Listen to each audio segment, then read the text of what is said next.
Today we're going to do a field strip of a Luger. This is a 1916 DWM, but basically all Lugers break down the same way. Anytime you're working with a weapon, the first thing you want to do is make sure that the weapon is unloaded, of course.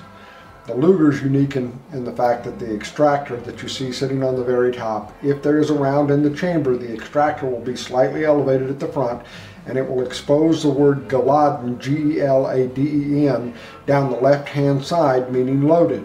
Now the extractor's down, so I'm going to assume this one's unloaded, but I want to make sure. I make sure my magazine is empty. I put my magazine back in because I want to lock the toggle open. I make sure the safety's off because the weapon will not cock with the safety on. I pull the cocking lever all the way to the rear, and I can physically look down the chamber and make sure that the weapon is unloaded.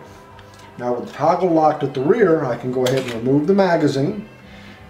Take the locking bolt that's located at the front, rotate the locking bolt 90 degrees down.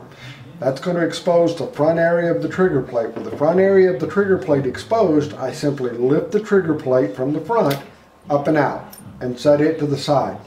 Now also, if you're looking for your numbers, you're going to find the trigger number is stamped just below the trigger plate on the left hand side, so you can verify it matches the serial number and all the other numbers on the gun.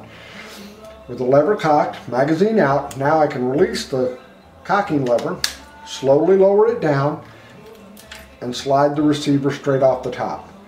Now what locks it on the top is what's called a coupling link. This coupling link actually fits down inside the recoil lever right here, which is hooked to a spring that runs down the base of the grip.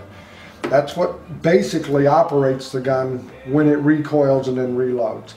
Now your hold open bar right here also will have its number stamped on it. Now the hold open bar, if you want to remove it, is extremely simple. You simply lift it with your hands and pull straight back and it will come out. Usually not removed during field stripping, but I thought I'd show you since I was here. Now with the weapon, now I prefer, there's several ways you can do this. I prefer to release the toggle to the first position and then simply slide what's called the receiver axle out the left side.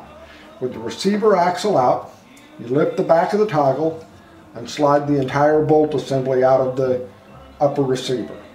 Now at this point, you'll also find your bolt number is on the side of the bolt of the front section. Of course, then you've got the number on the extractor, number on the front section of the toggle, and the number on the rear section of the toggle. This is what you're going to find on all the military models.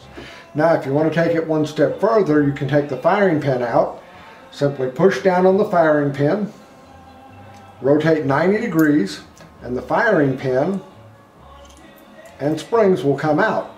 Now if you're looking for the number on it, you'll actually find the number on the firing pin located right here on the pin itself.